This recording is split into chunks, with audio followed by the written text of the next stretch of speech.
Why don't we go ahead and get going? We can come back for approval of the minutes if we do have more people show up, as we said that we can punt that to the next meeting too. So why don't we start off kind of a check-in here. We got. You're on first, lady. Wow, all right. And do we have a mic? Who can just kind of slide over? Yeah, that way they can hear. Chris Jones, the Sandy Chamber of Commerce, and gosh, we're just moving along. Everything opening back up, and first month of full events. So that was nice to have that happen. We've got the funding for the Business Recovery Center through the ARPA funds. We'll be getting ready to do a grant cycle for that coming up in, we're gonna start getting the information out next month. June will be the time frame, or July will be the time frame for getting the application in, and then August will determine who gets those, and then September hopefully have checks in hand.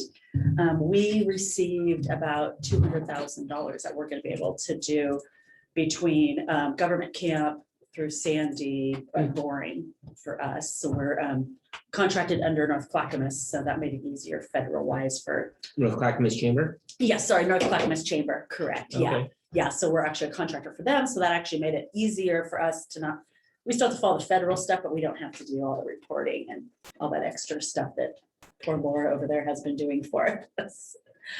So, and then of course, Mountain Festival, we'll have music fair and feast. So we're getting sponsorships for that. And yeah. It's fun having everything come back. Right, Like, okay, we took a 2-year hiatus or whatever, but right.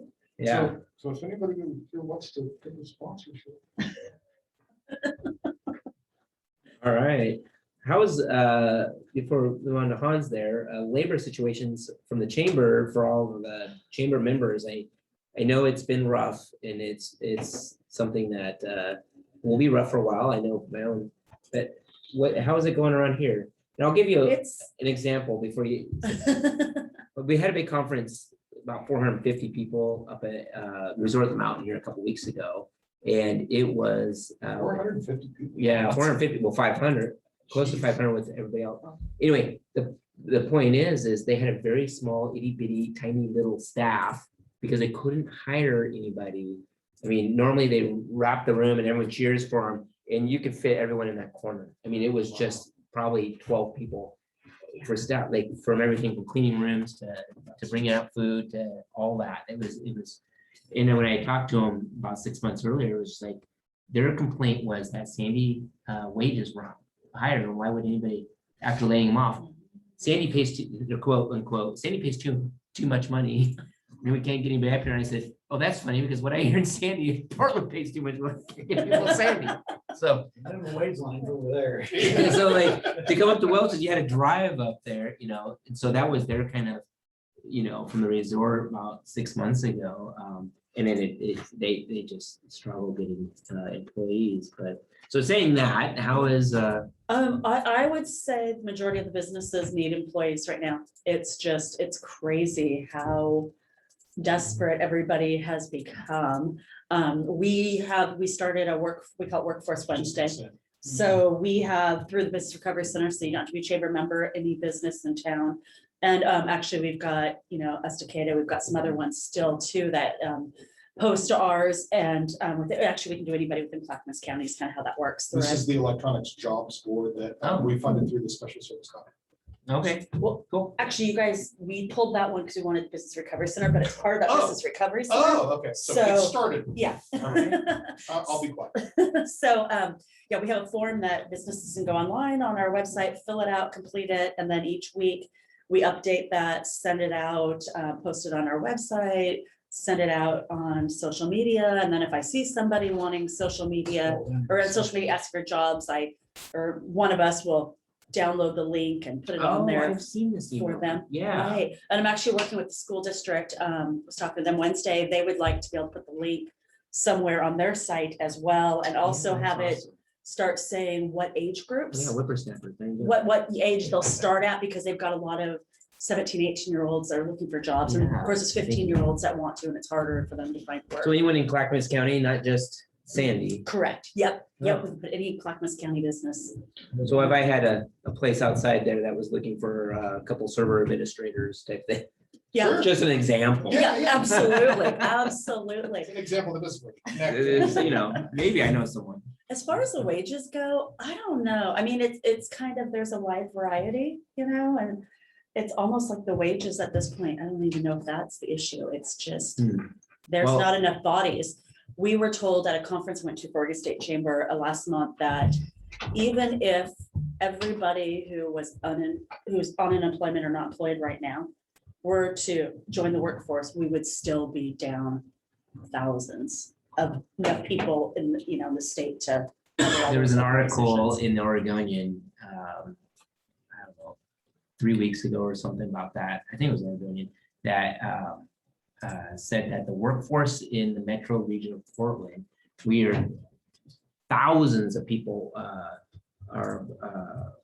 have left the workforce, whether they've moved out of town or stopped in the workforce for that workforce age, regardless of what industry. So construction or whatever. And it was a ginormous number, like unfathomable. And they said that Portland was going to Seattle, but Seattle was losing theirs, but we were attracting people. They showed where people moved to and from in that area, but San Francisco and LA, where Portland was seeing people from there coming to Portland, but Portland was losing more than what was coming in. So, That's interesting though, because so if we want to it's market, gotta be a cost of living. Because the cost of living in San Francisco and LA is so much higher than it's really in San but Francisco. Portland is not I cheap. think I heard too, that over 3 million people took early retirement. Yeah, It's a that's huge people between the ages of Whole- 60 and 65, yeah. I've heard things. I'm not counting my days either, but you know, it's been a stressful. But yeah, no, it's, I know what the Welch's when they did say that it was the wages, they couldn't pay people the wages that Sandy was paying. Yeah. I mean, anyway, I don't know. in the hospitality market, cooks. You know, and I don't want to stay on this topic too long, because I know we got a lot of things to Yeah. cover, but that is a complaint that I have, that I've heard, and I'm sure you've probably heard ever since I've been here. And it has to do with the fact that the hospitality industry just doesn't pay very well, period, regardless of where it is. And then when you add on to that, people have to travel, you know, up to Welch's or, you know, to Govey to get there. Yeah, that's part of the reason why they have such a problem finding people to work in that industry. And it's not just, it's anything tourism. I'm sure the gas prices aren't helping. Yeah. We're trying to get people to drive up. And I paid like $5.67 yesterday for diesel. That's just. Anyway, because I didn't get it here in Sandy. By the time I looked at it, I had to get it in Happy Valley for it. Ponds. Yeah. Well, business is doing better. Good. The rain that everyone hates, we love. So you're back to printing money. Almost, we're still got a little hole to climb out of, but things are looking much better. Good. Excellent. March was really busy. May is typically our slowest month of the year.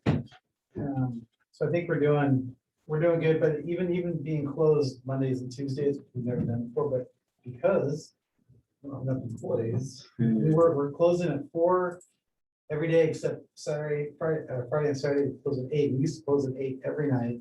We used to be open 7 days. Wow. So, but we're still doing okay, even being down that many hours and close at 8. We go back to 7 days a week in June, but we're not going to increase our hours. In fact, we're going to take away the 6 to 8 on Friday and Saturday. I need employees. And not just a heartbeat, you know, they're have some Right. skills and be able to be around kids. If you could hire all the people you wanted, would you go back to the hours that you had? Not all of them, no. Why is that? Some of the times weren't very busy, and like some of the problem people we had tended to come at the late hours, so Interesting. it's not worth the battle. We definitely look at it, but I mean, there might be some evenings, but not as much as we had before. So yeah, labor, the employees. That's my biggest concern at the moment. Yeah, the supply chain issues, We haven't Oh, had yeah. issue, but we have a human supply chain. So supply chain, you can't get pretzels. Can't get juice boxes, can't get paper plates. Wow. It's weird. Really? Yeah, pretzels are like hit or miss. Yeah, it's been going on for 3 months now. How bizarre. Ernie, you're on there. Do you have any updates? We're holding steady on our sales this year compared to last year. So we're not seeing any significant increase that would prompt any significant hiring. So we're not being impacted by that. Also, with sales holding steady and actually starting to pick up some new types of work, we're finding that we're kind of almost teetering on starting to try to hire on some more people. There's a couple of people that are on the wings waiting for us to bring them on. They are very keen on working for us. But one of the things that is different today, obviously, is that everybody wants to telecommute. And that works well for our particular business and the type of work that we do. So again, we're holding steady. First quarter was a little on the weak side, but things on our sales volume, but that's turned around already in April, and we're expecting some strong sales for the remainder of the year. We should, right now, our sales projection for this year are to match last year's sales. So that's about where we're at, making some minor adjustments on some of the admin costs. But other than that, we're holding steady. Excellent. Great, thanks, Ernie. You're welcome. All right, well, we're going to dive into this. I want to thank Elliot and Shelley for joining us. So we'll have Elliot kind of going first, and then Shelley after that. She'll be chatting with us about the economic opportunities analysis. And Elliot from CAI will. Are you on there? There you are. I think you're coming in. Yeah, he Okay. dropped out for a second. I think he had to log back on. So Oh, okay. glad you're back, Elliot. So we'll hand it over to Elliot, and then we'll hand it to Shelley after that. So.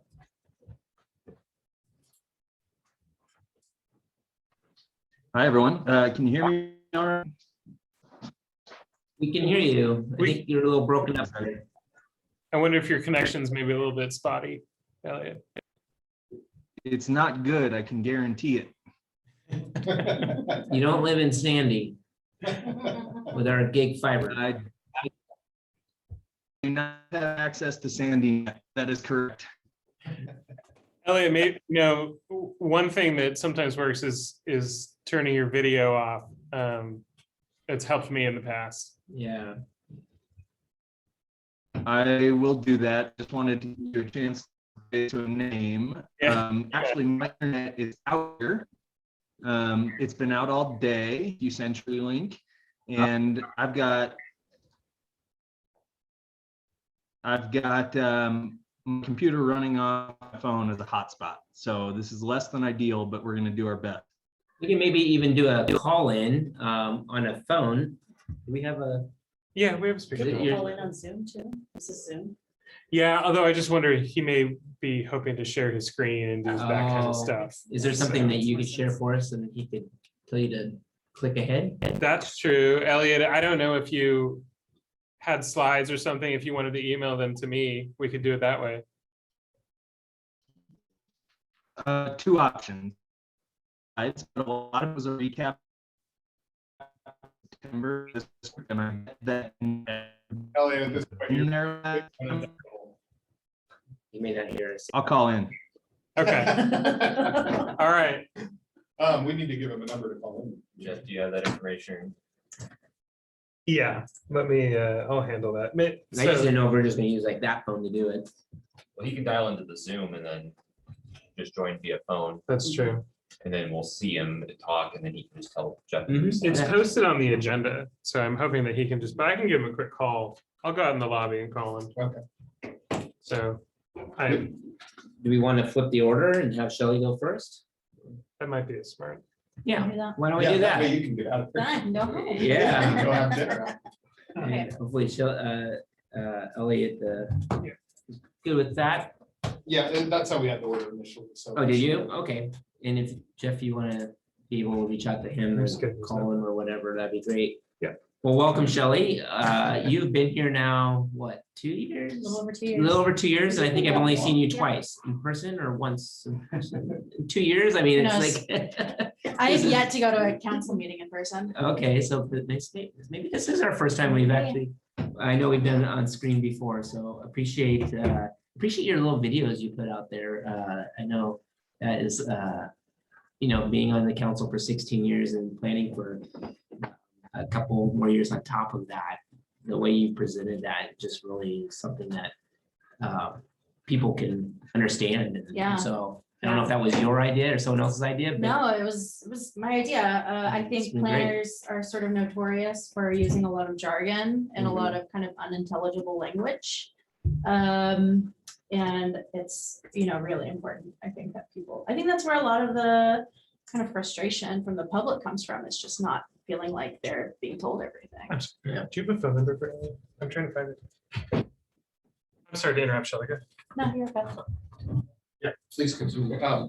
so go ahead and I don't know what Yeah. you have there for us, but Yeah, all so yours. one of the things that we're doing with various stakeholder groups in Sandy are what we call community conversations. And these conversations serve a really important purpose for our comprehensive plan update. So I'm sure all of you are familiar with the fact that we're working on our comprehensive plan. Mhm. Yes, okay, so I don't need to explain what that is, but something that's really important is what's called community-based visioning.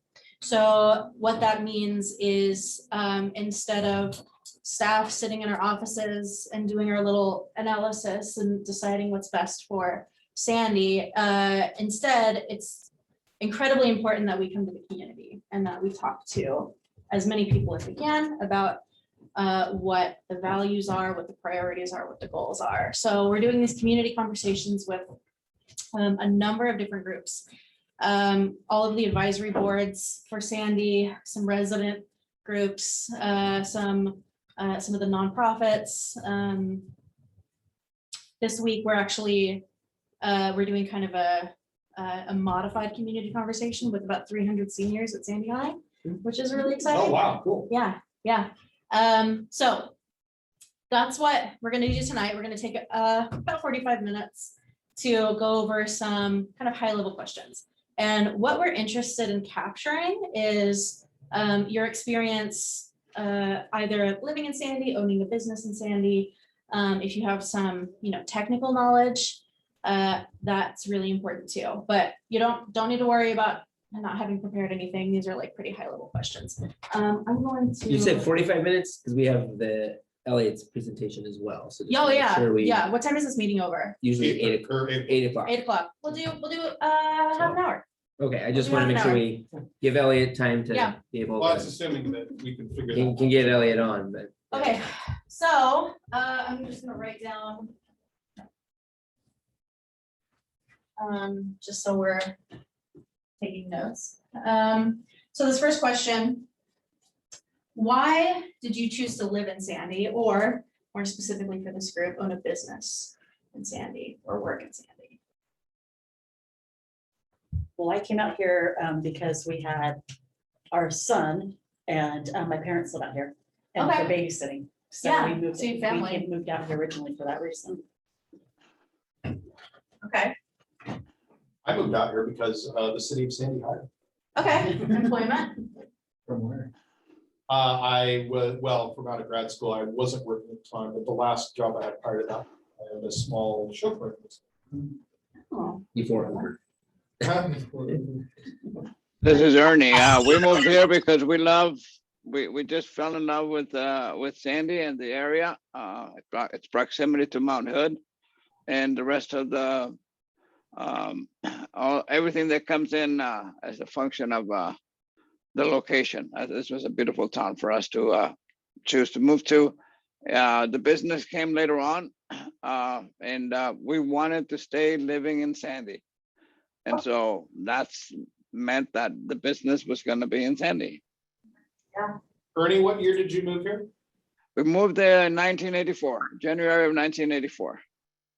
And the business, really, we got going hot and heavy with the business about 7-8 years later in 1991, 92 timeframe. Yeah, so you've seen Sandy change quite a bit in that. Oh, yes, I have. Yeah. And loved it all for the, you know, for the most part. That we just love everything that we have seen that's transpired in this town. Yeah, that's so good to hear. Usually we hear the opposite. How about Hans? I've been driving through Sandy all my life, so 53 years. Parents had a place to go to camp in 70. I lived up there, then I lived by the Rainbow Trout Farm. I lived in Government Camp, and I met my partner Tiffany. She lived in the Oak Grove, so this was kind of a halfway point. And then we discovered the whole of the need for our business, whippersnappers here in Sandy. So we wanted to live close, and it was partly family as well. So it was closer to all the amenities. being out there. So you've got kind of a combination of things. You got family, you've got like, you know, the kind of amenities you were looking for. You've got business opportunity. Yeah. business opportunities. they want. For me, family, I grew up here, you know, been here since 1979. In just outside the city limits, a couple miles. Mhm. Sandy was home, you know, even though it wasn't inside the city limits. The city limits was much smaller back then. Yeah. They graduated in 91 from high school, but left and then came back because of family and a job here at this school district.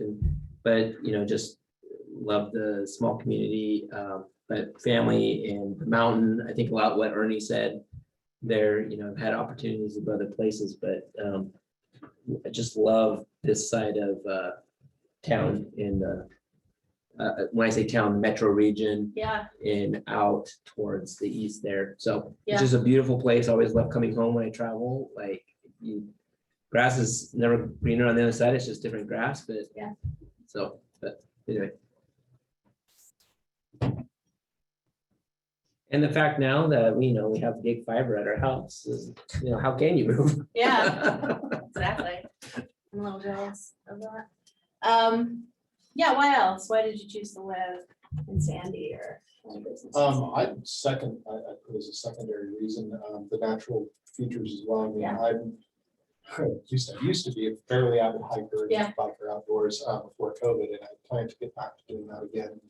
Where better and where than here. I mean, I'm within a 30-minute drive of what, 30 trailheads, that kind of minimum.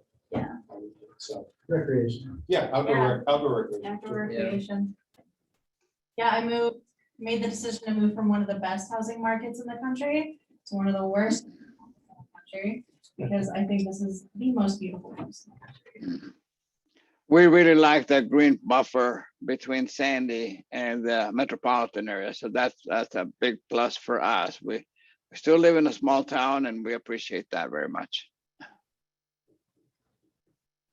One of the reasons I like working here in Sandy and staying in Sandy, because, you know, we too have had opportunities to go somewhere else, and it's the community and the people. Yeah. My husband's like, well, you could work for a chamber, we can move to here. And I'm like, it's not my people. These are Yeah. my people. This is, you know, I Yeah, love the business owners in town. cool. What do you feel like makes it your community? I think it's more that camaraderie, working together. If there's that cohesiveness almost, you know, if we have if there's a problem, there's always 20, 30 other people, you know, you can Yeah. call and go, okay, how would you, or, you know, they step up and they help. And, Yeah. you know, there's so many nonprofits in town that help as well. It's just, I used to tell people who would come visit when we had a visitor center. I'm like, you said you got the small town feel, Mhm. but not everybody knows your business. Yeah. You know, so you Okay. it's still big enough that, you know, not everybody knows who you are when you're walking down the street too. Okay. So, Social media would argue different. but- yeah, now that's changed a lot since, but yeah. Yeah. You know, I can speak to that too, very briefly. I grew up in Washington County, Utah. And, you know, one thing that I noticed immediately about moving out here to Sandy is that there is a little bit more community cohesion out here. Neighbors talk to each other. Yeah. As an example, before I moved out here, I was living in my rental house, which was the house that I grew up in, that I lived in from the time I was 5 years old. I moved back in there and lived there for about 6 years before I moved out here. In that time, I didn't know any of my neighbors at all.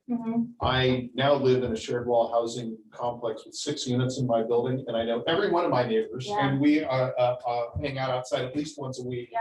And just go, hey, what's going on? You know, that never happens in Beavers, and people are much more granular than that. The second, Interesting. during COVID, I love our neighborhood because Right. we had a fire pit at our cul-de-sac every night. Yeah. Oh, nice. Perfect. Yeah, and 6 months. that's just Yes, considered and normal. everyone just, oh, fire pit's out, all right, we'll bring a chair down. Right? Yeah, we all quarantined together in our little neighborhood. Yep. Yeah, did the same thing, fire pits or, you know, communal dinners, and yeah. It was great. Yeah, cool.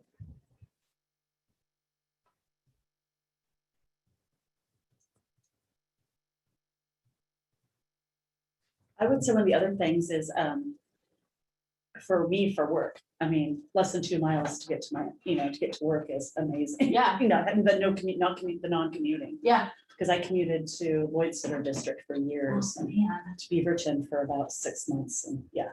Where- it's long ago. It was, where's the big car dealerships, the BMW and all that. Okay.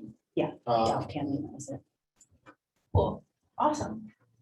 So thinking about some of these things, thinking about, what you consider makes Sandy special, a special place to work and a special place to live. What do you think we ought to preserve or enhance in Sandy?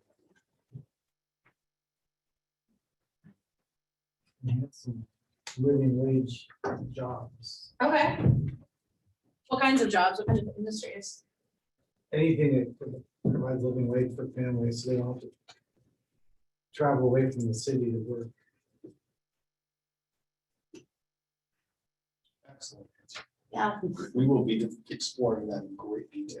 So maybe Yeah. some industrial or manufacturing Mhm. type of work. yeah, Medical field, White collar professional, anything. The state of Oregon would very much like us to add more light manufacturing. That's a great idea. But we should do just that. The question was, what do we want what to do you, enhance or? what do you wanna think the city should preserve? What should preserve? we keep or enhance? Retail shopping, we need retail shopping. Yeah, Yeah. We really do. I forgot who I was talking to about this, but someone was saying, the only place in Sandy you can buy women's clothes is Fred Meyer. That's- It was you? yeah. Yeah.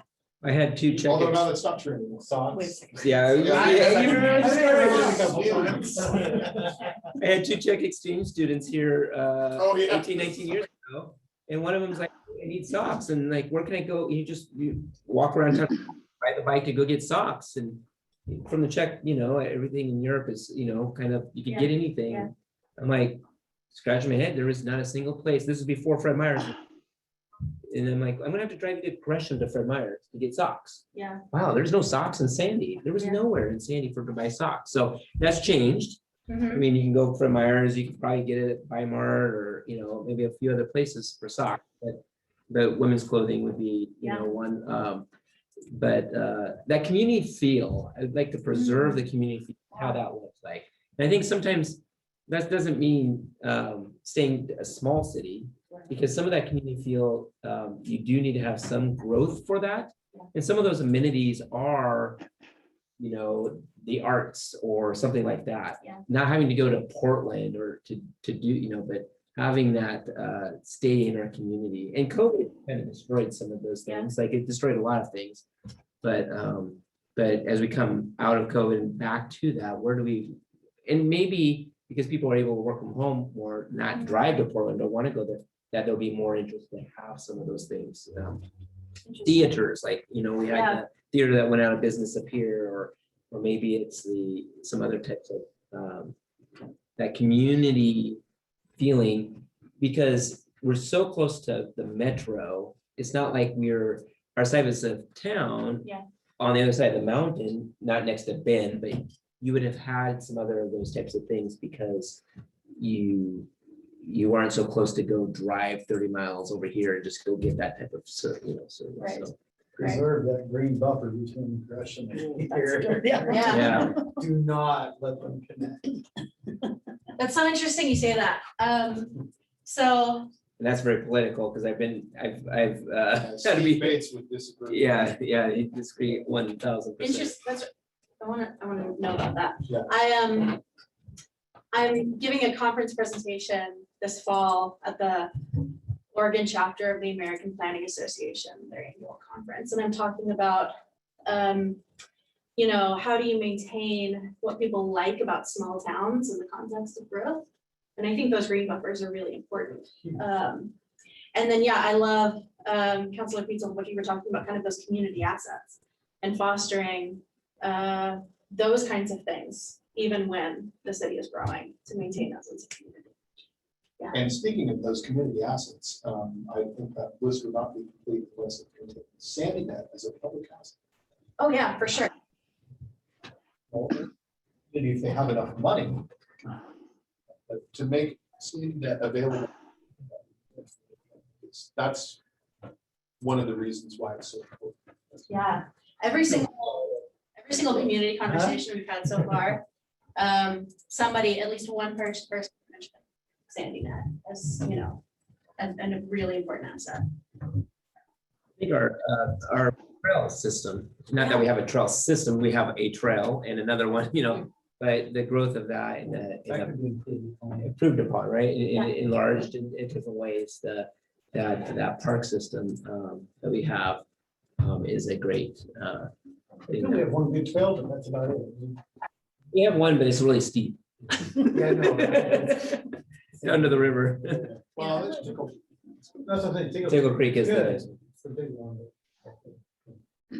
I would like to see myself, some kind of a little more fine eateries or something that's more boutique type eateries. We have quite a number of restaurants here in town, but I find myself, for my personal taste, that it's kind of hard to say, hey, let's go out to dinner tonight and have a nice glass of wine. So it's just, that's on the eatery side, that's something that would be nice if we could attract some of that. yeah, thank you, Yeah. Ernie. That's a very good point. Another, I don't want to call it higher class, because that means that everything we have is lower class. That's not true. Just something like he said, a place to Fine go, dining, it's fine dining. Yeah. Or some more specialty. It seems like a lot of them is, Family restaurants. family yeah. type restaurants. Yeah. Yeah. So Yeah. fine dining A and maybe variety. a greater variety of style. Yeah, because I know everyone I know, if they want to go do that, they go to the Rendezvous. Mhm. Nothing against the Rendezvous, it's just that it's 20 miles away and Yeah. it's not part of our, or Stonecliff the other way, 20 miles. So great places. Not Sandy, Sandy. yeah. Right. Yeah. I would say our transit is something we want to, I mean, or the fact that we have a shopper shuttle, and the trolley and all of that is, I think, pretty unique to us. And I love that. Yeah, absolutely. I've been taking, so I live in Gresham. I take the SAM between Gresham and Sandy every time I come into the office. And it is like the most reliable bus service I've ever used. I love it. One morning, I guess, the main bus was like broken down. And so they sent the trolley to Gresham. And so we're like going down 26 and that thing redlines at like 50 miles an hour. Yeah. It was, I loved it. I That loved is it. hilarious. Oh my Yeah. God. See the trolley with a monster truck chasing out. They could have just canceled that like route for the day, but no, they sent the trolley. That's awesome. Yeah. And everyone in Gresham's like, a trolley, what do we? What is this? Yeah. Let's not give them any. So, What else we can keep and improve? I would say our public service, employees, around our, I think it's a lot different than other areas. I think we're pretty fortunate. Because I think a lot of them are from the community and Yeah. again, you've got that feeling like they truly care. They're not just out to get you. Yeah, Not looking to- I agree. Well, everybody cares except Greg. Yeah. Yeah, I agree with that. Thank you. Yeah. Yeah. I definitely feel like every single staff member and counselor and planning commissioner and advisory board member, like really genuinely cares about something. There's a lot of investment. Yeah, a ton of personal investment. In this community. Yeah, what else? Well, I guess I have to say, the small businesses, Mm-hmm. the family-run businesses. Huge part of our community also. Yeah, Is there a big shop local initiative amongst business owners and the kind of community? Not really, and It's it's been a something little we've bit. talked about for years and years and years. There's been some campaigns here and there, but Can you restate the question so that people can hear it? Greg asked if we had a consistent shop local program Greg's on the mic too. Oh, yes, oh, okay. here, and that is an idea that has been explored literally since before I came here, and and it's something that's come up, between the chamber and the economic development office a lot over the past 10 years, but we've never really landed on or had any resources to promote something really good. because they did one right before I started the chamber, I believe, because I was all the stuff in the office and the stamps and, all that stuff. But I don't know exactly how that program worked. Being basically a staff of one, it's hard to Yeah. get that done. Well, So, and but Sandy it would Main be Street great was looking at something prior to that, but same thing. I didn't really have any resources as far as financial resources to build anything. It was all just with Right. volunteers and I don't want to get into Sandy Main Street that way, just make me depressed. Yeah, I mean, if we had, some sort of resources to put behind that, it wouldn't really take much. I think that is something that we should really look into in the future. yeah, I think the volunteerism outside the government thing, because government is not the answer to everything. Yeah. But like the ant farm, I don't want to call out the ant farm. I mean, there's other ones too. I mean, I don't want to not call out people, but what they do in our community and in the heart, all of them, Sandy Helping Hands and the Community Action Center as well. But the ant farm, is one that is, I think, over the course of the last 10 years or whatever they've been in place, is really grown to be part of identifying our community. yeah, in ways yeah. that are helpful. Another one would be that we could, I don't know, that's the key. I'm sure you're going into what can we improve on Yes. next. Okay, I'll Good wait. question. Yeah. So like we've talked about some assets that we really like about Sandy. Trails and parks, transit, small businesses, ant farm, Sandy Helping Hands, Action Center. What are some other key assets do you think that Sandy has? My park is a huge asset. Mining park, yeah, Yeah, I think part of the parks. Yeah, just parks in general, but yeah, Mining Park being kind of the crown jewel of the system. mining is really pretty. Yeah. I remember my first day working for Sandy, I just went back out there and just walked around. I was like, this is one of the nicest parks. I've done. Yeah, well, and then So when we pretty. have a band on that stage, playing and Yeah. everything, it gets really. Yeah. Yeah. I think that, the decision that the city made years ago regarding the Cascadia, style of storefront, all the work that's been done on the main street coming through town, I think it's just been an incredible boost to the look and the attractiveness of the city. So I think that's a very positive thing that I believe the city of Sandy has today.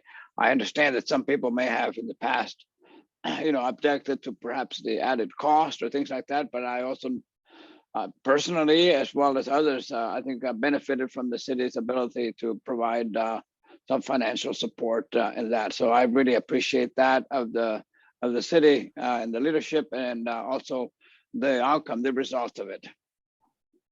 Yeah, for sure. I think one of the things, piggyback on Ernie there, it all came about because of the way our urban renewal district is designed and ran. Mm. And I say that because we are unique in that, and it comes basically down to one thing. The fire districts usually fight urban renewal tooth and nail, and the decision there to share that with them back originally keeps that from that, and they benefit highly from it. Yeah. But because of that, we were able to do the Sandy style, and we were able to do these other things. And in the future, do some of those others that kind of really changed us and put us apart from other towns. You just look at the undergrounding project, take a picture from before to afterward, and so we're not Leavenworth, Washington, but we are Sandy, Oregon, and that has a big change. Yeah, that Cascadian architect, I call it Pacific Northwest Ski Lodge, but it Yeah, really that's fair. does just identify, like visually identify Sandy as a mountain town, yeah. Yeah, anything else? Other I assets? would say our community events, specifically Mountain Festival. Yeah, And music. And then this is minor and silly, but the twinkly lights on the trees during. yeah. Oh, really? No, that's not so well, it's I not love bad. that.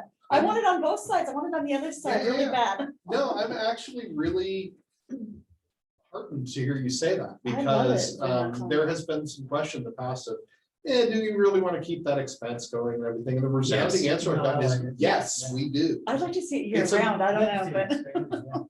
Even the high school students were saying, yesterday were saying, No like, kidding. you like the flower baskets down now. Yes. Yeah, Yes. some people know this. Win. Yeah. We like the big flowery baskets. Oh, yeah, Well, I saw them. Great, We so should be our next online. question, what about Sandy do you think should change or improve for the future? Yeah, Yeah, that's the big one. be more specific. Traffic on 26. Build a bypass. Yeah, I think that's the number one. I'm glad you wrote it in red. Yeah, Because, I mean, when we had the highway shut down here for a week or two with the landslide, so many years ago, it became a walkable town. We still had cars going out and around, but we got rid of all the semi trucks. We got all that. They had to go up I-84 and around. And it totally changed our town. I mean, we were walking around, it just was so pleasant, just Yeah. walking the downtown. When was that?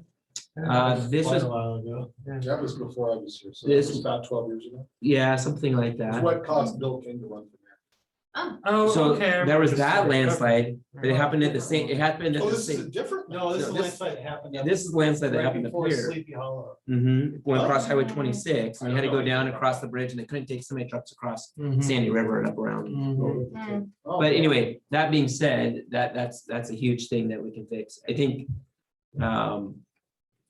it's a long term, but it should be at the top of the list. Yeah. The, A lot of little projects that can help improve traffic too, that are on the books. yeah, like 362nd Bell Street is one that, the north. Yeah. Get around to the high school. Yeah. Traffic wise, would be one that we can improve on, which we will be able to do to take that off. We're so excited. Yes. Get very that excited. golden shovel, ready. One that I was thinking about, and the other one was, I think as we talk about a community, small community, needing to have a better farmer's market type thing, not on a Friday, like a Saturday. Yeah. I go all these places, big city, small city, they have small communities, not after work where everything's closing up when you leave. Well, But a there's a couple- Saturday type market on Saturday, on the weekend type thing, but anyways, the details of that. A better farm, certainly have a better and bigger farmer's market. Yeah. They did just hire a couple of new coordinators for And the. and I know that One- we don't control that as a city, Part but. of Part of that goes to the vendor, because they Yeah. did try to do it on Saturdays, and there wasn't enough vendors, because they were in other bigger cities and they made more money.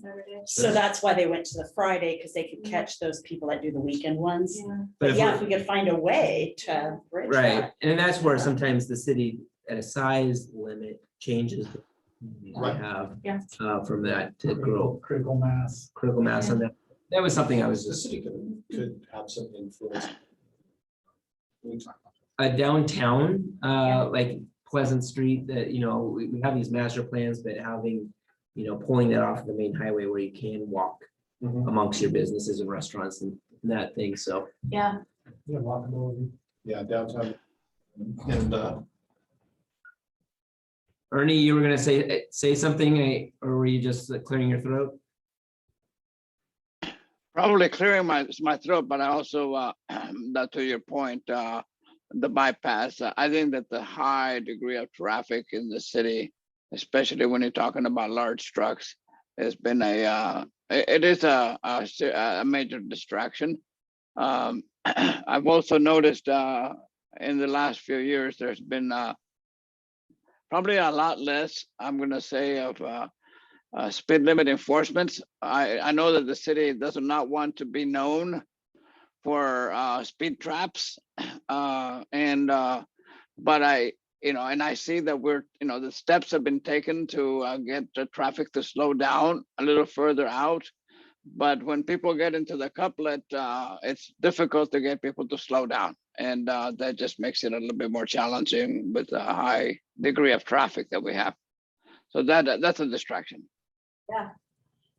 yeah, and speeding really affects the psychology of walkability, right? Like if you're walking somewhere that's a little more designed for pedestrians, you're willing to walk a much longer distance, right? You're willing to park farther away from where you're trying to go. Whereas walking down Pioneer, when cars are speeding past you at 45 miles an hour, you want to be able to park right next to where, you're trying to go. And that leads me into my next one's parking. Yeah. What about parking? We need more. I mean, for our businesses, they have to park far away, there's just not enough. Yeah. Like businesses core. Yeah. Now, we have on there more living wage job, so green is what we, This is That's what keep, we wanna keep keep or expanding. improve, or sorry, keep or maintain or enhance. okay, because I say, when it says more living wage jobs, I think that maybe that should be also in the red, like, that's what we desire, right? Is that what the red is? Does that make sense? We're very squishy about Or this. better farmers market, like, I guess I want more living wage job, like that industrial, that part of it. Yeah. Because red is what we want to improve on, right? Yeah. Medical facility, Yeah. Yes. a hospital, I've been, Yeah. That's one of the number one questions I get is how close is the nearest hospital? Yeah. the other thing on that is, not that I'm at that age, but more of a place for seniors to graduate into. Yeah. And so whether not necessarily a retirement center, but there's got some other ones where they have like a village where, you can kind of have that full, like start off in a house and move to a apartment and then into Yeah. full assisted living care. I hear that all the time, that we don't have any places for full assisted living care. We have 2 facilities, they're Yeah. full. So you have to go like on the other side of Portland, they're looking for places, and we have an amazing view and where people want to, finish their life out, however long that may be, Mhm. where they've been and where their family is versus having to go. So more assisted living Yeah. aspects. And we have the baby boomers that are coming up, which is this huge population that is Mhm. needing and demanding that, so. Yeah. Yeah, and older folks are like a critical asset because of the amount of local knowledge that they have about a community, about a place. Well, and I did a lot of research before we put this all together, and the retirement centers are actually a cash cow for cities. In the fact that, think of it from being, they're outside people shopping in your communities, because they're Yeah. not earning the wage there. They're bringing it from the outside because Yeah. it's the retirement funds that are coming back into infuse. They're in a way, a visitor as Yeah. a tourist in that aspect from how the money flows.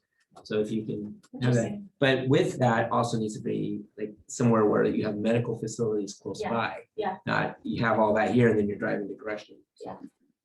I know, to your point, if I may just piggyback on that real quick, is that we do have 2 assisted living facilities in town. And in fact, both my mother and my wife's mother were they were a guest there at Cascadia Village. They both passed away there. and it's a very nice facility, but I also know I have another friend who moved out to the Hillsborough, Beaverton area. Really nice facility. And I think it would be great if we could attract that type of it's an apartment type living for seniors.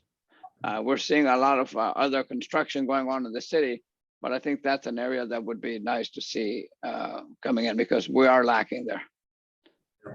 And I think our retirement centers prior to COVID were full too. It was, hard to get into them. Yeah. So that, Yeah. I mean, so we're already Yeah. spending what we've got. I would say, I would expand the hospital, if you would say hospital slash medical. The reason I say that is because, I think at least for right now, the likelihood of us getting like a full hospital facility is probably pretty small just due to our population, but And our we, building height. and our building. maximums. But we also, I think there's several interim steps we could take there, one of which is, I can't believe there are no pediatricians. Yeah, How is that possible? yeah, With so, I mean, we have a higher percentage of households with somebody under the age of 18 than both Clackamas County and the state of Oregon. Yeah, there's a ton, yeah, I mean, yeah, he knows their name. yeah, So I would, man, and that's something that I've been thinking about lately. I should reach out to that dentist or something and say, hey, if you have a pediatrician that's looking for home, Sandy would be a really good place to open up an office. I mean, you'd be full, Yeah. full of patients in a day. You got that one. It was a good point because we went to Gresham, to where everyone in Sandy goes to Gresham, to the one pediatrician office that could probably expand to Sandy. The other one is a daycare facility, Yeah. Where the daycare desert we talk about, Yeah. and that's becoming a big issue there. And I would say with the hospital urgent care after hour, Yes. later hours type one, that's Oh, yeah. recently had a big conversation about that. That's, Because they're not 24, so. and to even get into And it, then you pretty had much to have an like, appointment. you have to have an appointment to go Oh. into urgent care. It's like, why did we call it even urgent care? Yeah. And then it was a nightmare to use. So anyway, that being said, I do want to be cautious of time because Yeah. we're now getting close to that 7:30 and we do have Elliot. Yeah. Is Elliot on? Yes. Okay. okay, good. I'm gonna take up the last 4 minutes of my time. By asking this question, so kind of thinking about stuff that can improve, what concerns do you have about the trajectory that the city is on? What do you think could go wrong in the future? Well, what I, hear, and I think everybody hears is, we're expanding, but the roads aren't getting, Mhm. built. And, the school, I mean, granted, the infrastructure, granted, we've got a big high school, but our grade schools and middle schools. Yeah, are grade schools overflowing. are First and. First. Mhm.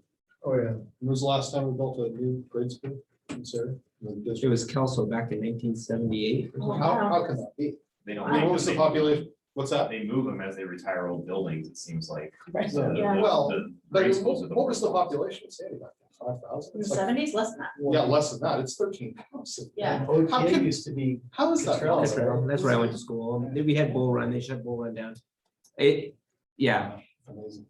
And I know that they were gonna pass or try to go out for a bond right when COVID hit and, they pulled that off, just like we pulled some stuff off too, because Sure. this was not the time to go out and ask for more money.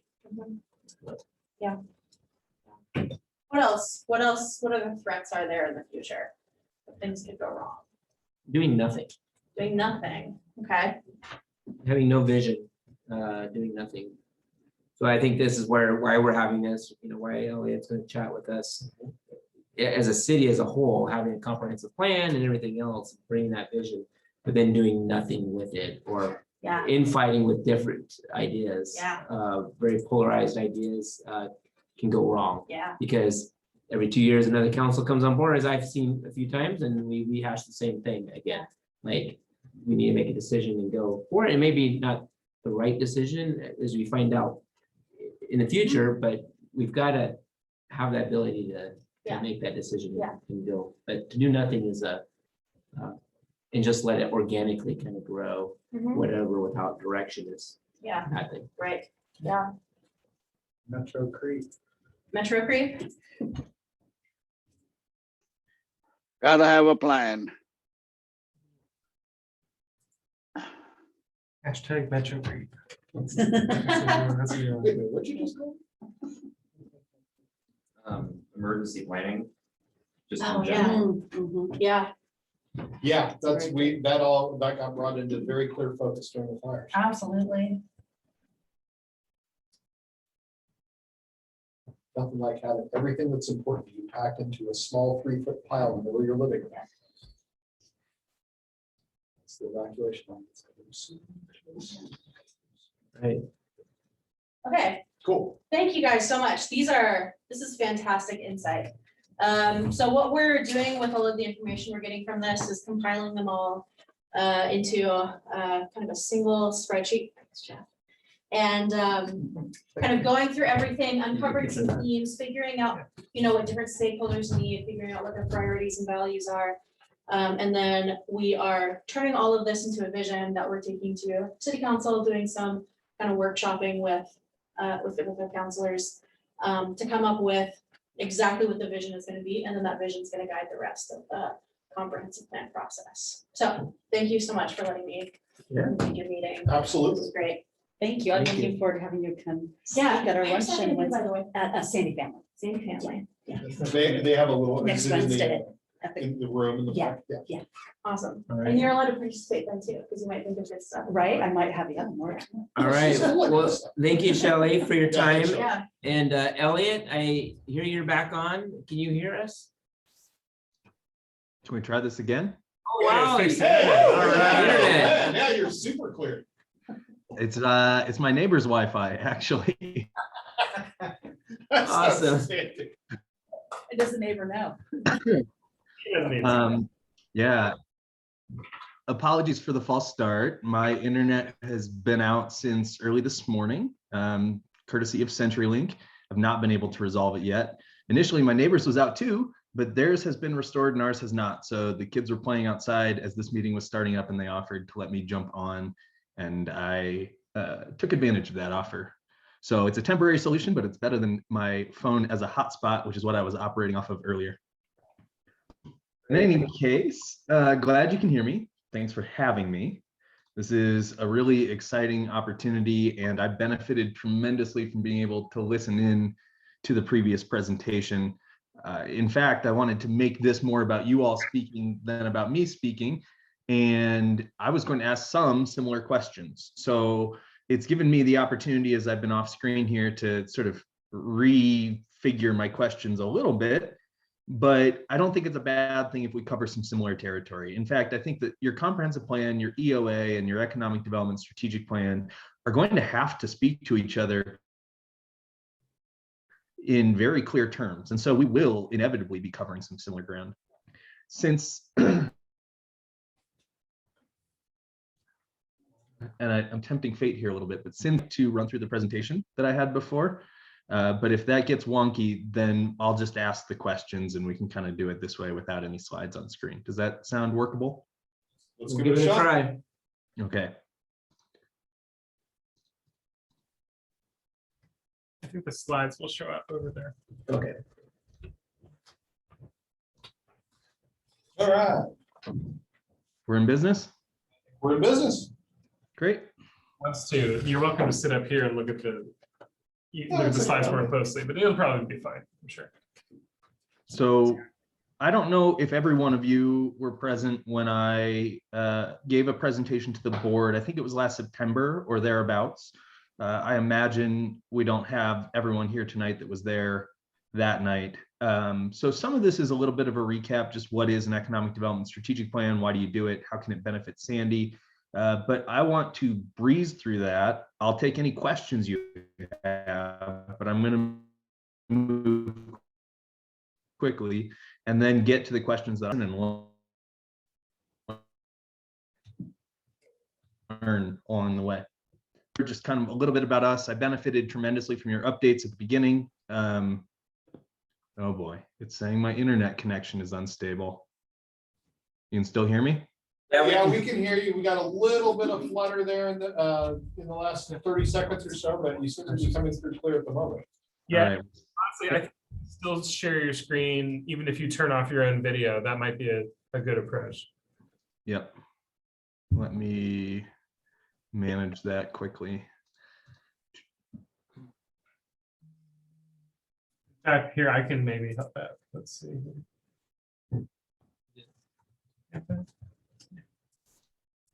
Oh, yeah. Okay. So let's try that, Elliot. Go ahead.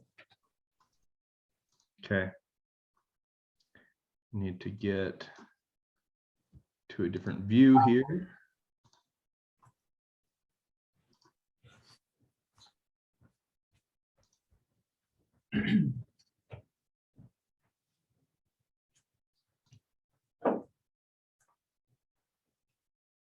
Okay. And you can still see the screen all right? Okay. Perfect. So what is an economic development strategic plan, how it can help Sandy, kind of how we approach it or what the major tasks are, and then questions for you all. Community attributes based in Seattle. I am no longer in Seattle, although I joined the company about a decade ago at the tail end of 2012, living in Seattle. I relocated in 2016 to Denver. So remote work is not new to me. I've been doing this for a while now. That being said, very much hoping to get on the ground in Sandy as much as I can as part of this. And I've done a lot of work throughout the Pacific Northwest, including in Oregon and in sort of similarly sized communities. Probably most similar in terms of population would be Astoria, but I know that our work for McMinnville has caught the attention, at least of David. And that was part of what brought CAI to your attention. We did economic development strategic plans for both of those communities. And we're hoping to sort of bring a similar process here, but obviously with unique insights as we talk to you all about what is going to be important for Sandy. CAI still does most of its project work in the Pacific Northwest. I still do probably 90 to 95% of my work in the Pacific Northwest. And we're about 10 to 12 people at any given time, so we're not real big, but I tend to manage our work in economic development specifically. Just a slide to indicate, we've got a few supporting staff. Of the people on this slide, I think Brian Lobel is likely to be directly involved and may join me when I'm on the ground in Sandy. He does a lot of our economic development work as well, but we've got a team of planning analysts and economists that will be helping out along the way. What is an economic development strategic plan? We want to use it to articulate an economic vision and kind of take control of your economic future. You see covers from various strategies that we put together, Tacoma, Boise being among some of the larger cities, and then that MacTown 2032 in the middle is McMinnville. Warrenton is another Oregon community that we've done, smaller than you, less than half the size of Sandy. Kenmore, dozens of cities throughout the Pacific Northwest.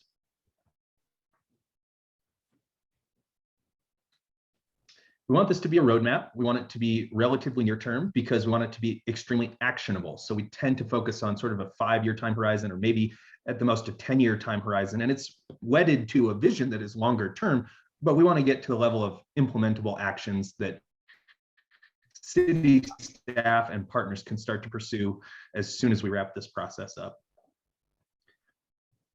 We want to establish a baseline, and that is largely a data-driven exercise. So part of this will be to bring together a bunch of data about the socioeconomic characteristics of Sandy. We will work with your other consulting partners, I think most directly probably with Echo Northwest, but with everyone involved, pardon, to make sure that we're not duplicating efforts, because I know your economic opportunities analysis, we've prepared those in the past too, will be doing a lot of data collection, and we want to make sure that we're kind of collaborating so that we're not inviting redundancies, so that we're telling a similar story, so that all of this work hangs together really well. But that baseline is really important. And there may be some data needs that are unique to the economic development strategic plan, as opposed to, say, the comprehensive plan or the EOA. We want to identify and convene your partners and stakeholders. So you all, of course, are partners and stakeholders in this effort. We also are scoped to include a technical advisory committee that will lean more towards city staff. And then we'll be doing focus groups and other outreach, potentially public events to try to cast a broader net and, you know, simultaneously kind of get everybody in the mix to make sure that what we come up with is representative of the public will, and go deep with people who have very focused areas of expertise. Want to articulate the vision. That's the third bullet. I spoke to that a little bit already. Signaling intent is a big part of this. The fact that the city has chosen to take it on is important because it communicates to your businesses that you're taking economic growth and the pursuit of economic opportunity seriously.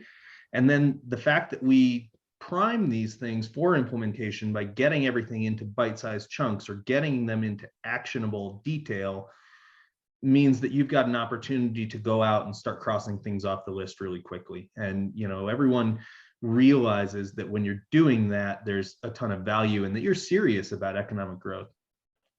Then facilitating implementation is sort of related to that. When we get things at that actionable level, we also want to be identifying information that's going to make it easy to allocate resources and to prioritize. And so to do that, we develop a sort of implementation matrix with all of this supporting information that city staff can use in that regard. These are just some of the questions that an economic development strategy can answer. Which industry should Sandy target? How do you target them, or what can you do to attract them? What would make it a better place to do business for your businesses? I know things like parking were mentioned. You know, some of the downtown businesses maybe feel like there's not enough parking to satisfy people who would otherwise be coming in to spend money there. So that's an example, but it could also just be on the regulatory side with permitting or licensing, things like that. How do you position yourself for growth? I mean, we won't dive into the data now, but the forecast suggests that you're going to continue to grow very, very rapidly, nearly doubling in size over the next 20 years or so. So that's something we've got to be ready for. And there's economic opportunity that comes with it too. It's not a bad thing, but it's definitely something that requires you to be proactive for.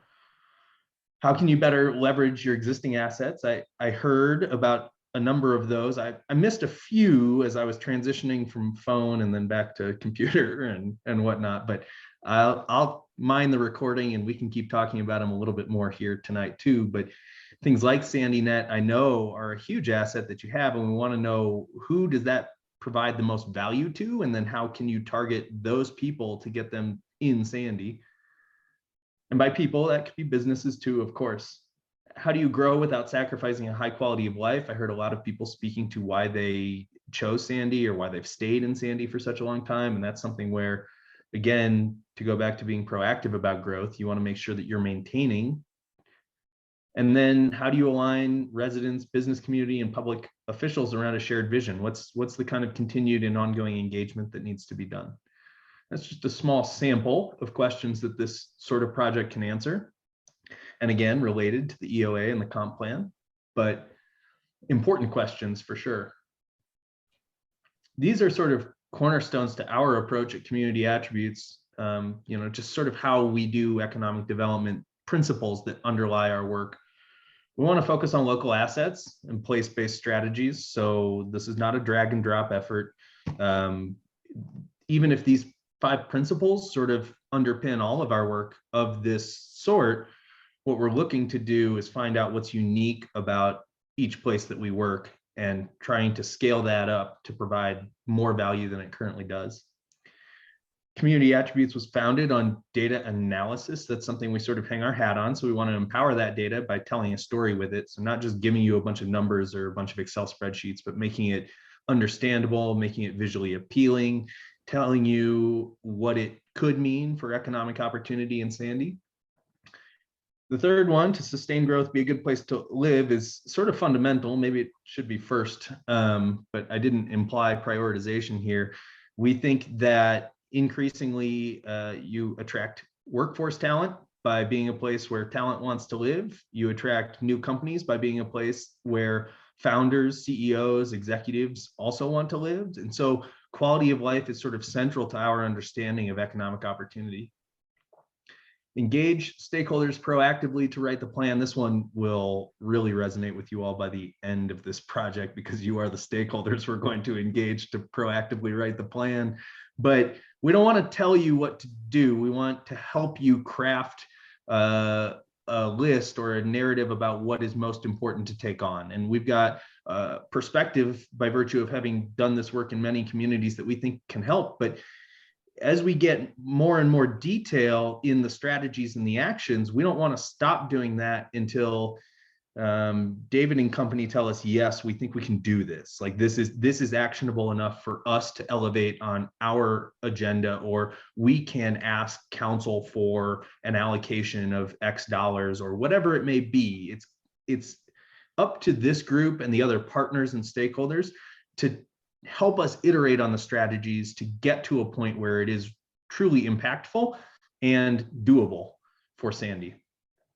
And then just elevating information design for accessibility and implementation. We really value, the fact that these things need to be communicated in order to get those resource allocations. Really, they need to be communicated well. And part of that is to make them visually appealing, make them accessible, make it something that people aren't going to turn away from or think is too complex, too robust to get into. And so I showed the cover pages from some of our strategies. All of our strategies have that level of graphic design sort of throughout the document, along with various graphic tools and techniques to sort of help you navigate the plans themselves. So some principles. We've got a number of tasks. I'm working right now with David to refine these and get a full contract scope of work in place. But in general, this is sort of a more detailed version of how we approach it. We've got project management. We'll have meetings with David and company on a regular basis and draft progress reports and things like that. We have a number of methods for keeping everybody in lockstep and moving forward. Task 2, existing conditions and landscape assessment. We'll tackle this one early. This is where a lot of the data collection happens. And so to that end, again, we'll be coordinating with your other consultants, but also the landscape assessment is more than just data. It's also a review of existing plans and policies and things like that, so that we can either ensure alignment with the economic development strategy or flag areas that are going to need to be revised in order to create alignment.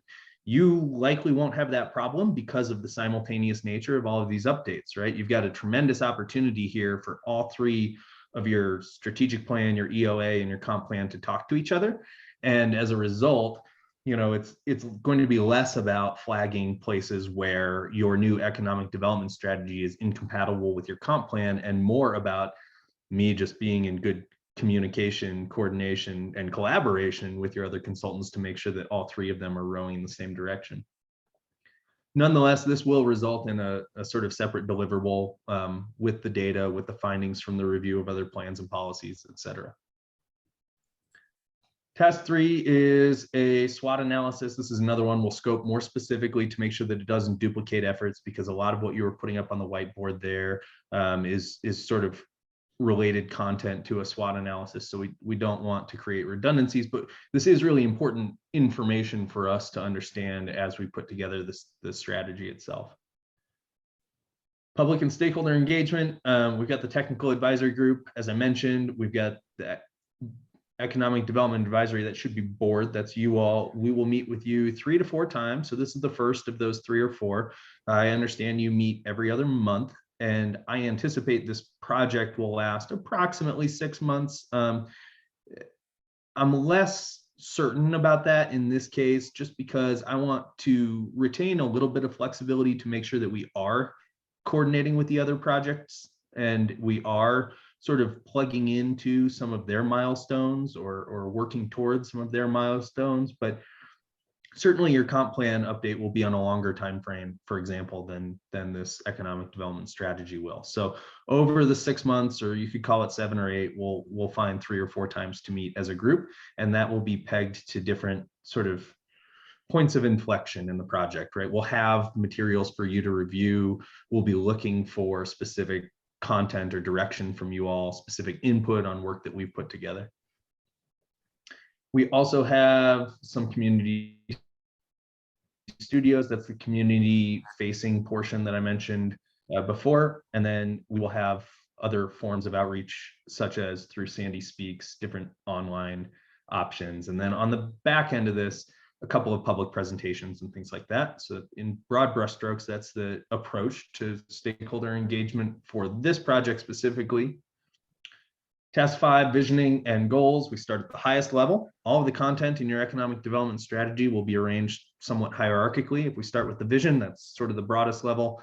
Then we go to the goals. You might only have 3, certainly no more than 5 or 6, maybe 7 is the most I can ever recall goals. But those should be, they're very important, and you don't want to pick too many because there's only so many different places you can truly invest resources or truly pursue with priority. From there, we get into the nitty gritty, which is the strategies and actions. And there are interchangeable terms for these things. This is what we typically call them. Your goals might be where you want to be. A strategy is an approach to achieving the goal. Actions are the near-term things that staff and partners can be implementing in order to achieve that strategy or move incrementally along that strategy. I mentioned the implementation matrix, the evaluation protocols before, so I won't speak more to that then, but it's all in task 6. And that brings us to my questions for you. Pardon the dog, a colleague of mine worked this up and I wasn't fully bought in on it. You can't see my face, which is probably a good thing because I'm just not proud of this slide. But I think the point is to say we're all ears at this point. So my questions for you: what is your number one objective for this project? And it's not a typo that I have a placeholder bullet there. I wanted to just take notes on screen as you spoke to them. So this is my whiteboard, my version of a whiteboard. And I'll turn it over to you all, let you go around the room, whatever sort of makes sense. And if there's anybody in the room that wants to facilitate to make sure that everyone is heard or has a chance to speak, it'd be much appreciated. Right here. You want to start, Mr. Chairman? Well, I always like to have other people start because, being on the council, I like to listen first. So Chris, you want to start? we'll start with Chris, or if you want to pass the baton and think about it for a Let second. me think about it a second. Why don't we start online? Ernie, are you there, and you have any thing to say on this question? He's still online. Okay. Jordan still on? Yeah, Jordan is too. Well, while we're thinking about that, Hans, do you have any? No.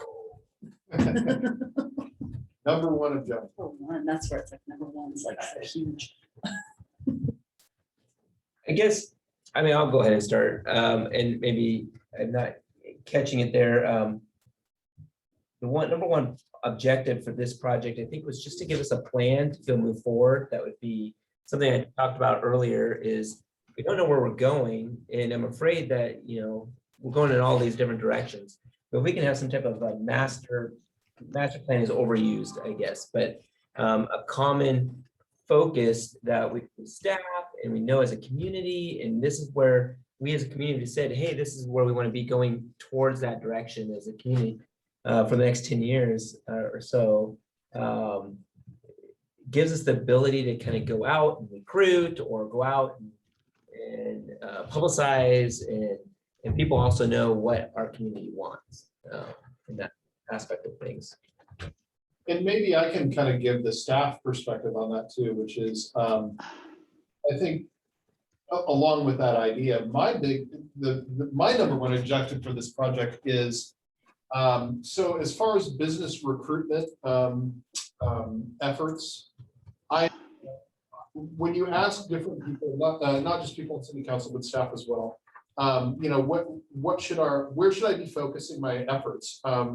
I get a lot of different answers. And what I'm looking for in this project is, and maybe the answer is we should have multiple targets here, but to give me more of a target to kind of assign our business recruitment effort. If that's light manufacturing, then great. There are some hurdles we'll have to overcome there, like we'll probably need to identify someplace for a new industrial park of some sort, but that's great. Then if that's what the data says is the best direction to go, then let's start going that direction. If it's maybe, you know, retail service and restaurant businesses, you know, our bread and butter, maybe, okay, that's great. So, you know, I just need to know, I'm worried about the same things that Jeremy is as far as, there are multiple paths that could be taken there that all seem like they might be a good idea.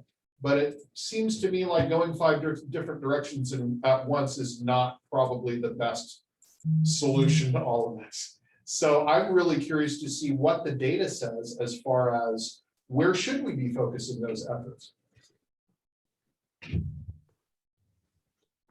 But just want to comment, say that I couldn't unmute myself. For some reason, I went full screen on me when Elliot started, and then I couldn't find my unmute button. But what you gentlemen have both said is something that I'm in total agreement with. It's trying to understand, you know, how many things do we have going at the same time? You know, what are we working on, and what are we trying to achieve? So that's part of, for me, is wanting to have a clearer picture of where, as we come together, where are we trying to take things in the community of Sandy? And how do we get there? What's the roadmap look like? I think I have to agree that number one is just a clear focus of where to concentrate our efforts, and we don't know what we don't know. So to know what the businesses we should be attracting to make it a complete community. And it's a clear vision, so we can stop muddling around and focus on it and move forward. We don't know, we don't know. That's perfect. I like the word, the complete community. Yeah. Because that's where I was bringing up earlier, The missing having to go to parts. Portland to go get Yeah. something, you know, where can we Yeah. do it Fill the here? holes. Yeah. Yeah, that is a kind of a sub thread that runs through this community also, Elliot, is people that live here in Sandy, and I adapted to this really, really quickly. We really don't like to leave Sandy if we don't have to. And it sounds to me like, you know, and maybe the gentleman who lived here in the community longer than I have can speak to this better, but it sounds to me like that used to be much more of an issue. It's not as much of an issue anymore, but it still is. Chris, I just wanted to add that when we moved to Sandy 38 years ago, Sandy was known as a bedroom community. This is where people came home after work and where they lived, but not necessarily where they did their shopping and their entertaining, and none of that was part of it 38 years ago. And as I said earlier, I have enjoyed seeing the town grow and the changes that have transpired, and growth is going to continue to happen. And we don't want it to be ad hoc. We want to be planning for that growth, so that what grows is a healthy thing, a good looking thing, a place where people can be proud to come to work or to come to live and sleep at nighttime, if that's what their choice is.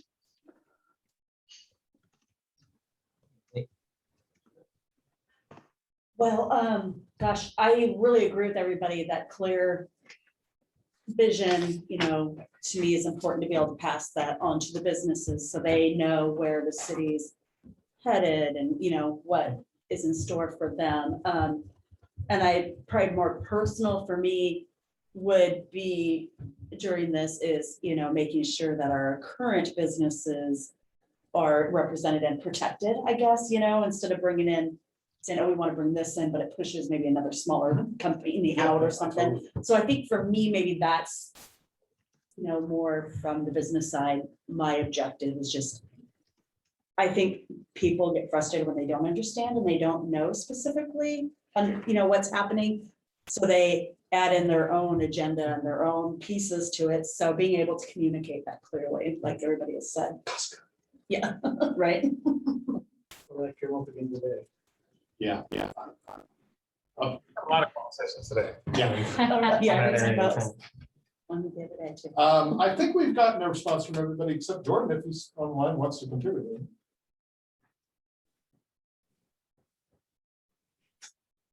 Even you put the kids to sleep. Yeah, no, that's what I would assume. Right.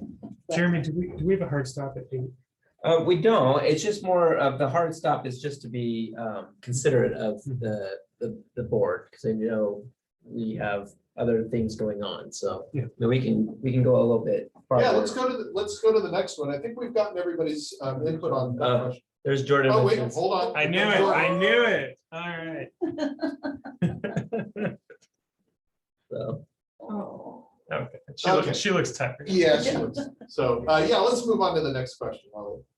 That sounds great. And I wrote up 5 questions. You tell me when to stop. We'll have other opportunities to continue this conversation, so I'm not worried about squeezing all of them in. One of them was around assets, so I think we'll just skip that one altogether. And again, I'll benefit from the notes or the recording from your earlier conversation.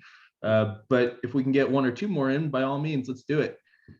Wanted to know, what is one economic question you would like us to address with data? So that goes back to task 2 and that landscape assessment piece. I want to make sure that we're coordinating with the other consultants, but I think because you have a few different consultants working for you to pull some data together, we can be really targeted in what we do here to address specific economic questions that might be tricky to unpack. So what might some of those questions be? I think one of the questions I had, Hans made a comment, I see if I can get that. Oh, what do you say, a whole community or a complete community? And in that economic question that you're asking, where are we not complete? Do we have a hole in a sector? So you talk about the 3-legged stool, or you diversify your portfolios. Where are we not diversifying our portfolio to be a standalone city? When I say standalone, meaning we take less and less things from the metro region, that we have that green space. We want to be separated, but as we can attract industrial, light industrial maybe, or maybe it's heavy industrial, maybe it's more class A commercial, maybe it's bringing in some of those things, or whatever it is. What does the data show that you could be more, not without being 100,000 population of a city, but yet understanding that we are a town of 13,000, we are growing, but soon we'll be a town of 15,000. And what are those things that can make, what are we missing to be that complete city? And the data shows what we can and can't do, like, the data should show, can we support a Costco or not, just as an example? Or what level of, and when to pull the trigger, at what level? From a, actually, hold on that one for a second. I don't know if this is the right place for this, but one of my big questions is, what prevents a business who gets Sandy and then decides not to come here? What's holding them back? What change can we make to entice them, or changes we can make that makes it feel more business friendly to those businesses? When do our citizens, it's not just the ones that live inside the city limits, because when we look at who considers Sandy as an economic hub, a community center, we go all the way to top of government camp, we include Estacada for some of that. We go into Boring, we go way out, to the Sandy River, north of us so we are a community of, they used to say 40,000 people that call Sandy home. Frankly, I get a lot of business from crowd don't have that. There you A go. lot. There you go. Yeah, So so that concept's called market area, and your market area is probably bigger than Sandy as a market area, because your type of businesses, there's not enough of them. So in that group, in that group, to Hans's point is, what is missing, what do that community want? And that's maybe a market analysis type thing more than an economic, but then also we can stretch it into that aspect of things too, so. I know sorry, No, go ahead. purely data driven, when I was doing my business plan and everything, just knowing ages and family size and incomes, Demographics. all the demographics. detailed as, it was so helpful to understand what was. I think that's a good point, because people, we know we're a young town, but when you look at the data, it really shows that we have a lot of younger age family, you know. One time when I was running, it was my second time running for council. The guy that I was running against, he said on the election night, he sat at the library, because you come into the library and put in your ballots. He goes, I knew I was gonna lose just from, you know, that, because when I looked at it, everybody that was coming in and drop off their ballots was this 20-something, you know, young family type things, and he wasn't the demographic that he saw coming into the into that. So not to say that's why you select someone for running for office, but then he just, you know, afterwards he was chatting with me, went out to lunch, or, you know, and but we are that younger more so than we are that older generation that's been here for 30, 40 years. I threw this slide up just because I happen to have it. We pulled this together last fall when we presented to you. So it's not been changed since then. And since then, there's 2020 data that is coming out from the decennial census. So we could update this further, but there is a segmentation by age, along with a few other cities that you could compare yourself to. And I'm not suggesting you should, or that these are the right ones. These are just a few. And you do have that band in the, you know, 20 to 44 segment that is larger than any of these other communities. We can disaggregate that further. So if you were interested in, you know, the 20 to 30 as opposed to the 30 to 40 or whatever, the data comes at a more granular level than this. But certainly, and this data will be important too to your other projects, the EOA and the comp plan. So across the three projects, I'm sure you'll be awash in demographic data, socioeconomic data, but certainly we can bring some of this to bear on the project. And I do think it's important for all three. Anyway, I'll go back up to the questions. Just thought since the conversation went there, I'd share that. Anything else on this one, or I can ask a third and final question if that sounds all right. Okay, so I'll skip the question on assets, skip a question on vision. We'll be talking about vision a lot, again, across all three projects, I think. So it may not be the best use of our time tonight. But I wanted to ask, if this plan were magic, what one challenge or problem for Sandy would it solve? And I'm not promising to solve that challenge or problem, but if it were, what would be the highest ranking to solve in your mind?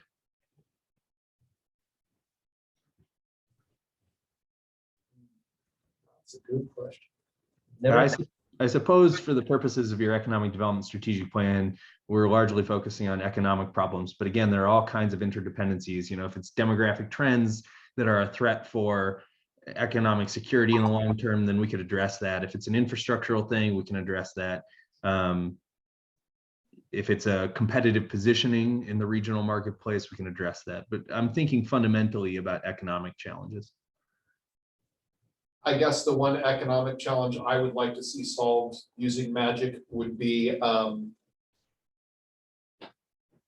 how do we create an adequate number of living wage jobs so people can live and work here? Whatever industry that happens to be.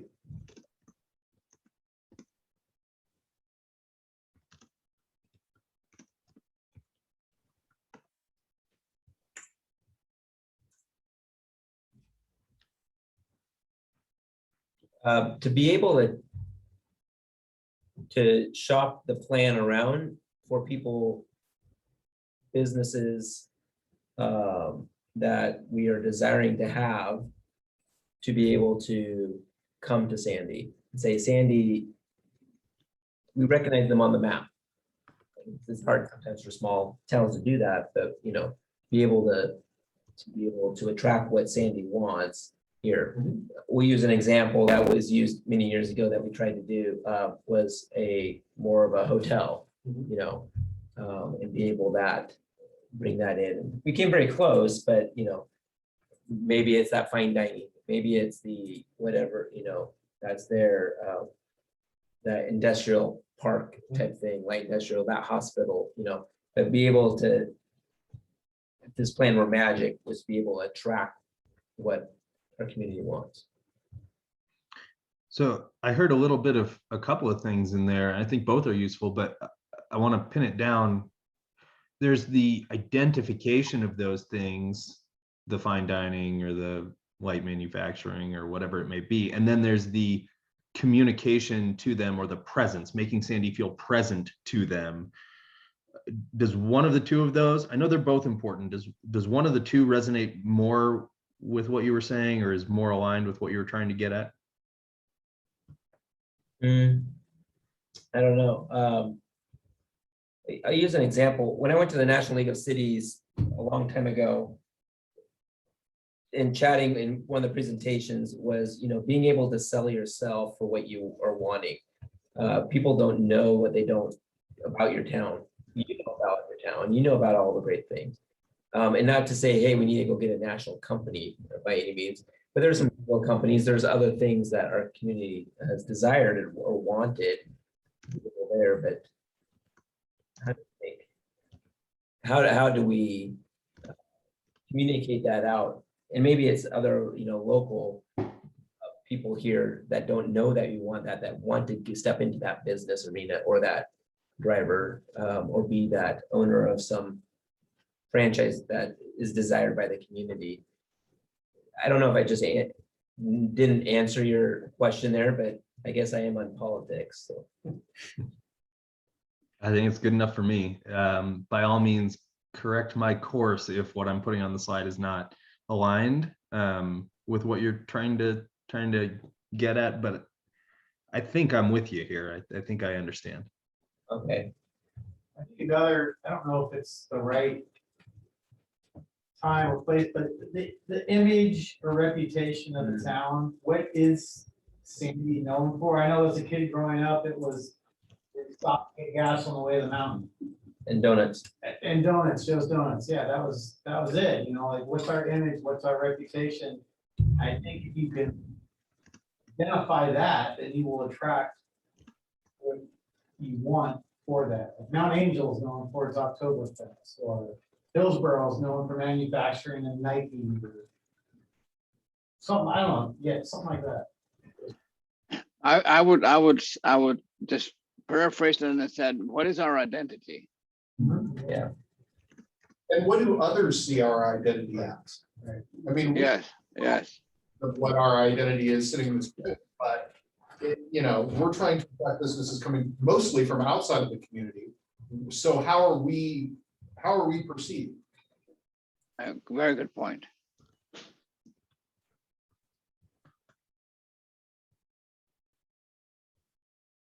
How do we bring other economic drivers, businesses that aren't that are not what do I want to say, hospitality, or not commercial, more Industrial. well, not just industrial, but maybe not food related or services, not So not retail and service. business. not retail and service businesses, offices, professional Yeah, services. so like call it professional. services. Yeah. Okay.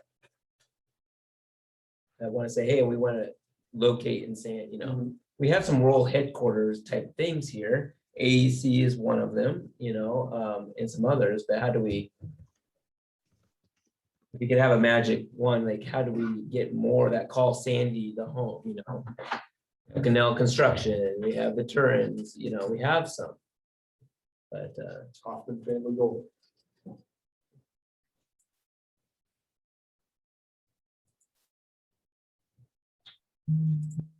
Who haven't we heard from? Jordan and Jordan.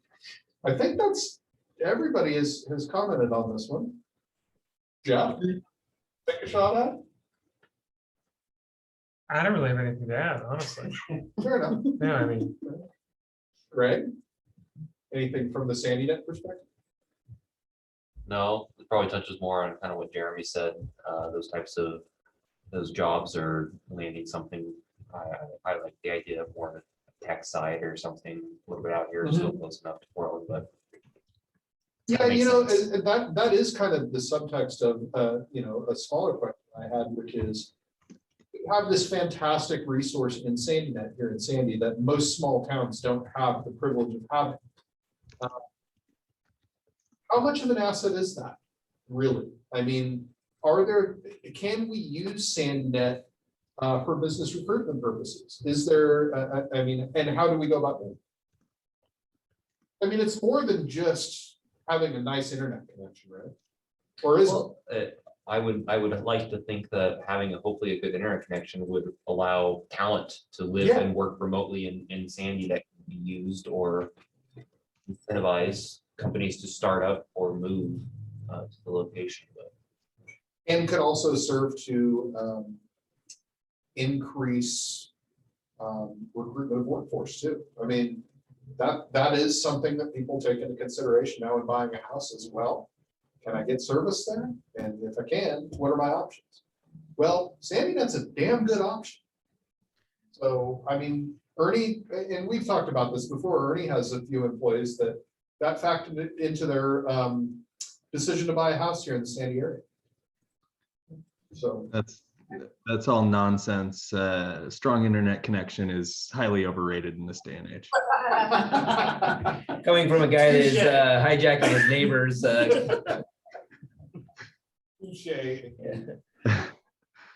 Okay, well, I understand that we've committed a little bit more time to this than we had planned. Thank you for that. This is a great jumpstart for me. I am excited to be getting started on it. Happy at any time for any of you to reach out with questions, either directly or through David, whatever is going to work best. But really looking forward to working with all of you on this. I can stay on to take a few more questions if there are any, but otherwise I can let you all go and approve the minutes.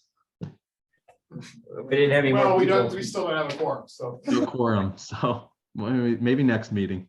Hey, Elliot, can you just give us a sense where in the process we may be coming back to this board to have them weigh in again, you know, just generally?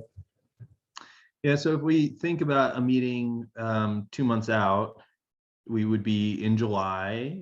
I think we would be well underway, if not nearing completion on the landscape assessment piece. So that would be something then that we would deliver to you all in advance. So you can do a little advanced review. You can come to us with questions. The opportunity will not be closed at that point to maybe expand the scope of it a little. So if you see some data in there and that, you know, sparks another question that you'd like us to investigate, we'll make sure that we've reserved some budget to handle some of that and go back and do a deeper dive. But that's kind of the first major deliverable, and that aligns well with the next time we'd be seeing you. Okay. Does that work for you, Jeremy? Yeah. Okay. Yeah, I think July can be a very hard time to have any meetings though. So we'll just need to play that one with a little. Yeah, we'll play that by. So I know you're from the Seattle area. We only have so many dry days in Oregon where the sun pops out, but then we also have heat days. So I don't know. True.